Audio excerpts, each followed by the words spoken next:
16वीं सदी ईस्वी सिंध ते अरगून ऐं तरखान घराणे जी हुकूमत हुई, जिन जा केतिराई यादगार सॼी सिंध में मौजूद हुआ। उन्हनि मां घणा माॻ त ज़माने जी बेहिसी तबाह करे छॾिया, जॾहिं त घणा अहिड़ा बि आहिनि जेकी पोयां पसा खणी रहिया आहिनि। अहिड़ो ई माॻ ज़िले टंडो अल्हयार में मौजूद क़दीम बस्ती तोरकी ॻोठ पिणु आहे। ही ॻोठ शहर टंडो अल्हयार खां अटकल 18 किलोमीटर अॻिते टंडो आदम रोड ते मौजूद आहे। चवनि था त हिते क़दीम दौर में तुर्क क़ौम जा माण्हू रहंदा हुआ, जंहिं करे ही तोरकी ॻोठ सॾिजण लॻो। हिते मियां वहियूं जो मक़बरो पिणु आहे, जंहिं करे हिन खे मियां वहियूं जो ॻोठ या मियां वहियूं जो क़ब्रिस्तान जे नाले सां पिणु सुञातो वञे थो। हिन खे बेगलारनि जो ॻोठ या बेगलारनि जो क़ब्रिस्तान पिणु चयो वेंदो रहियो आहे, जो हिते शाह कासिम बेगलार ऐं संदसि ख़ानदान वारनि जूं क़बरूं आहिनि।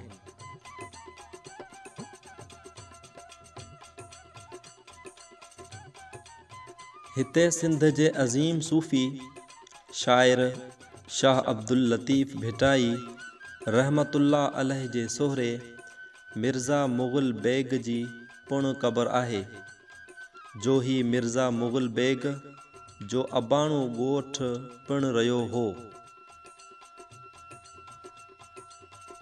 हिन ॻोठ ॿाहिरां हिकु वॾो क़िलो पिणु मौजूद हो, जो ही ॻोठ नसरपुर लाइ दिफ़ा जो कमु ॾींदो हो।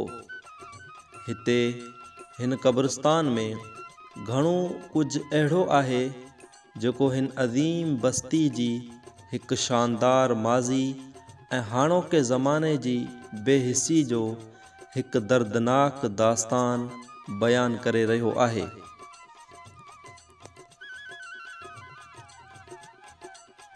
जेकॾहिं हिन माॻ जो तफ़सीली जाइज़ो वठूं त हिते पहुचणु शर्त पहिरीं जॻह जेका माण्हुनि जो ध्यानु छिकाए थी, उहा आहे हितां जी तारीख़ी मस्जिद। ही मस्जिद अरगून दौर जे तर्ज़ तमीर जी हिकु शाहकार हुई। ही मस्जिद ज़माने जी बेध्यानी सबबि हाणे तबाह थी चुकी आहे।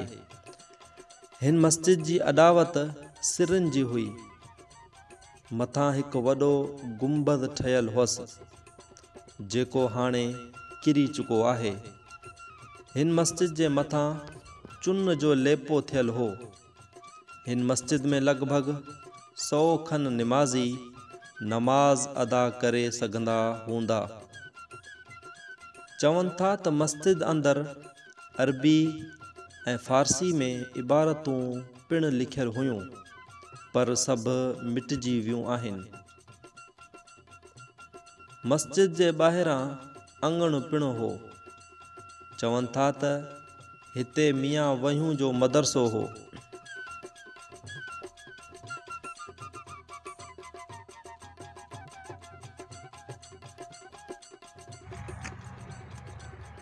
मस्जिद जे ॿाहिरां चौदीवारी पिणु हुई, जंहिंजा हींअर सिर्फ़ु निशान बाक़ी आहिनि। मस्जिद जे ॿाहिरां थोरो ई अॻिते हिकु ढंढ जा आसार नज़र अचनि था, जंहिंमें हिन वक़्तु सिम जो पाणी बीठल आहे।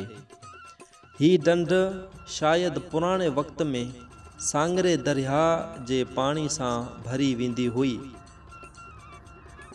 मस्जिद खां थोरो ई अॻिते मियां वहियूं जो मक़बरो आहे, जेको टालपुर दौर जो आहे।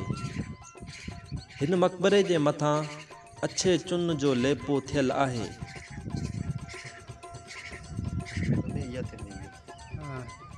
मियां वहियूं जी तुरबत अच्छे पत्थर जी ठहियल आहे। मथां क़ुरानी आयात उकरियल आहिनि।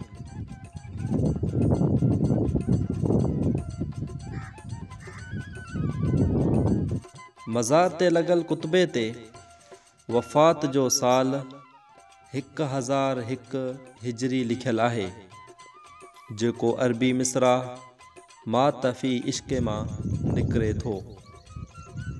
मियां वहियूं ज़ात जो चानियूं हो। ही बुज़ुर्ग अरबी ऐं फ़ारसी सां गॾोगॾु उन दौर जी राइज सिंधी जो बि आलिम हो। संदुन हिकु बैत डॉक्टर नबी बख्श ख़ान बलोच हिन रीत लिखियो आहे त ॾुखनि सींघार निभाहो न सुखड़ा, जहिड़े तहिड़े हाल लंघी वेंदा ॾींहड़ा। मियां वहियूं जी मज़ार जे ॿाहिरियां पीले पत्थर जूं ठहियल कुझु तुरबतूं नज़र आयूं, जेकी मियां वहियूं जे ख़ासि ख़लीफ़नि जूं मालूम थियनि थियूं। मियां वहियूं जे मक़बरे खां थोरो ई अॻिते दरवेश ॿुढो दर्स जो नंढड़ो मक़बरो आहे। ही दरवेश मियां वहियूं जो हम असर हो।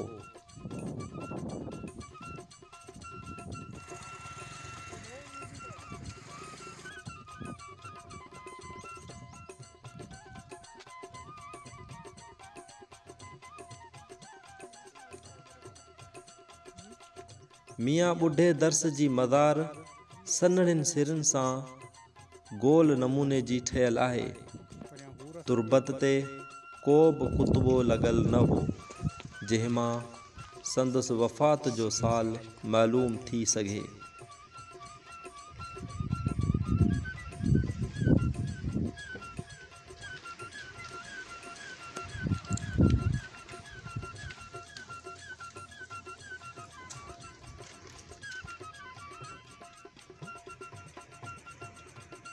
महराब जा सभिनी पासे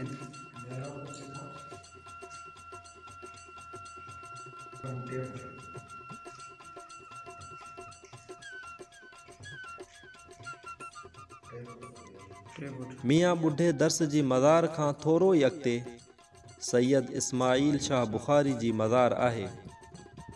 सैयद इस्माइल शाह बुखारी मुत्तकी, परहेज़गार ऐं वक़्त जा जय्यद आलिम हुआ। असुल मटियारी जा रहवासी हुआ। मियां वहियूं जी मुहबत में हिते आया हुआ ऐं मियां वहियूं जी वफ़ात खां पोइ जल्द ई हिन सैयद जी बि वफ़ात थी। मज़ार ते को बि कुतबो लॻल न हो, जंहिं मां संदसि वफ़ात जो साल मालूम थी सघे। बुखारी सैयद जी मज़ार खां कुझु अॻिते झाड़ियुनि ऐं खॿड़नि ऐं कंडनि सां भरियल रस्तो वठी जॾहिं असां अॻिते वधियासीं त साम्हूं सैयद क़ासिम बेगलार जी क़बर हुई। ही क़बर पीले पत्थर जी ठहियल आहे। मथां क़ुरानी आयात उकरियल आहिनि।